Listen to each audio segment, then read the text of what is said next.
అన్న ఏం చెప్తాడు ఈ ఇంటర్వ్యూలో? హిందూ ధర్మం గురించి ఇంత ఎందుకు ఫైట్ చేస్తున్నావు? అసలు నువ్వు ఎక్కడ వెళ్దాం అనుకుంటున్నావు? అసలు ఏం ఏంటంటే హిందువుల మీద అటాక్స్ ఎక్కువైపోతున్నాయి. హైదరాబాద్ ముత్తలమ్మ గుడి మీద అటాక్ అయింది. ఆడు కాలుతో అన్నాడు, అరే మన అమ్మకే ఇట్లా జరిగితే మనం ఎట్లా రియాక్ట్ చేద్దాం? అప్పుడు ఒక 10,000 మంది వచ్చారు అనుకుంటా. అక్కడ ఆ 10,000 మంది వచ్చిర్రు, ఫైట్ చేసిర్రు, వెళ్ళిపోయారు, కథ అయిపోయింది, కార్యక్రమం అయిపోయింది, ఆడికే పిలుస్తాం. ఇప్పుడు ఎవరైతే మన ధర్మం మీద, మన దేవి దేవతల మీద, మన హిందూ గుళ్ళ మీద ఎవరైతే అటాక్ చేస్తాడో వానికి 1 రూపీ కూడా నువ్వు బిజినెస్ ఇవ్వకు. ఆడ ఎండ్ ఆఫ్ ద డే మన కాలాకాడ రాకపోతే అప్పుడు నువ్వు అడుగు. ఇవన్నీ పాలిటిక్స్లో పోవాలి అలాంటి మాకు ఆశలు లేవన్నా. ఎప్పుడు కూడా ఇగో ఈ దీని నుంచి ఓట్లాడతాం, చచ్చిపోయేంత వరకు దీని నుంచి ఓట్లాడతాం.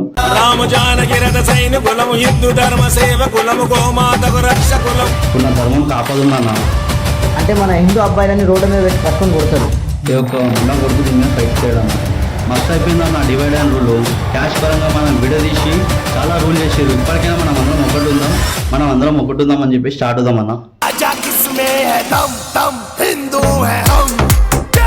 ఇట్లాంటి వాటికి పోలీసు ఉంది, కోర్టు ఉంది, అంత మంచి వ్యవస్థ ఉంది మన దగ్గర.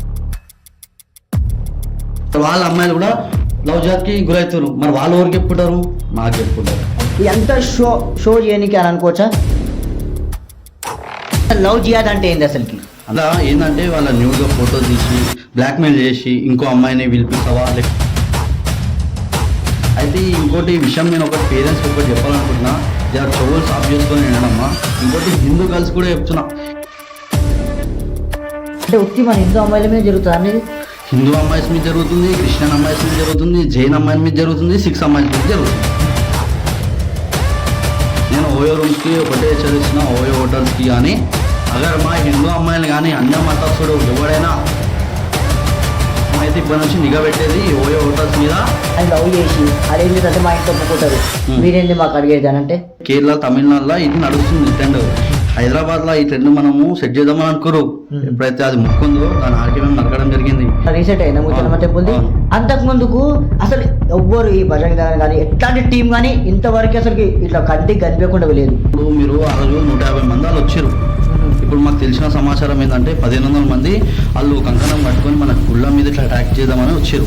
ఇప్పుడు ఎంతమంది మన వాళ్ళు జైలుకి పోయారు? జైలుకి 17 మంది పోయారా నాన్న. ఒకవేళ ధర్మంలో పని చేస్తే పెట్రోల్ మిగిలిన పైసలు ఉన్నాయంట. అంటే ప్రతి ఒక్క లీడర్ అంటాడు కదా, అందరూ రాండ్రి జై శ్రీరామ్, దానికి ఒక వ్యవస్థ ఉంది, అవన్నీ చూసుకుంటారు అన్న. వ్యవస్థ ఏం చేయట్లేదు అని చెప్పేసి మేము బయటకు వస్తున్నామన్నా. వాళ్ళు భాషలకు ముళ్ళ వాళ్ళకి ఇస్తారు. వాళ్ళు తక్కువ ఉంటే మేము ఎందుకు వస్తామన్నా? మాకు ఏం అవసరం అన్న? మా ఫ్యామిలీస్ లేవు అన్న. ఎవరైనా ఏదైనా గుడికి వెళ్తే హుండీలో డబ్బులు వేసండి. బయట మీరు ఏదైనా సేవా కార్యక్రమాలు ఉంటే చేసుకోండి. ఒకవేళ ఎవరైనా హుండీలో డబ్బులు వేస్తే మాత్రం మీరు పాపం కట్టుకొని ఇంటికి వెళ్తారు తప్ప పుణ్యం కట్టుకొని వెళ్ళరు. హిందూ ధర్మ రక్షకులు ఎంతో మంది బలిదానాలు అయినాయి నా ప్రాణాలు.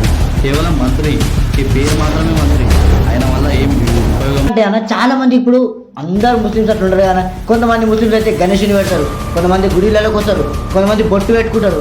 అంత మంచిగా ఉంటారు కదా మన మన హిందూ అమ్మాయిలను పటాన్చాలే ఫెస్టివల్స్ చేస్తారు, బోనాలు చేస్తారు, మన గుళ్ళకు కూడా వస్తారు. మన హిందూ అమ్మాయిలనే పెళ్లి చేసుకుంటారు.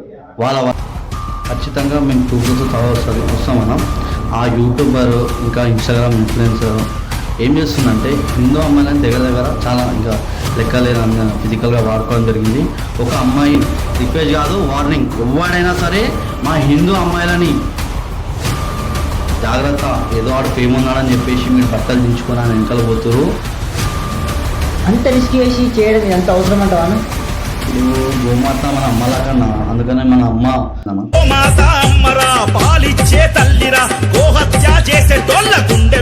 సావానికే సిద్ధం ఉన్నామన్నా.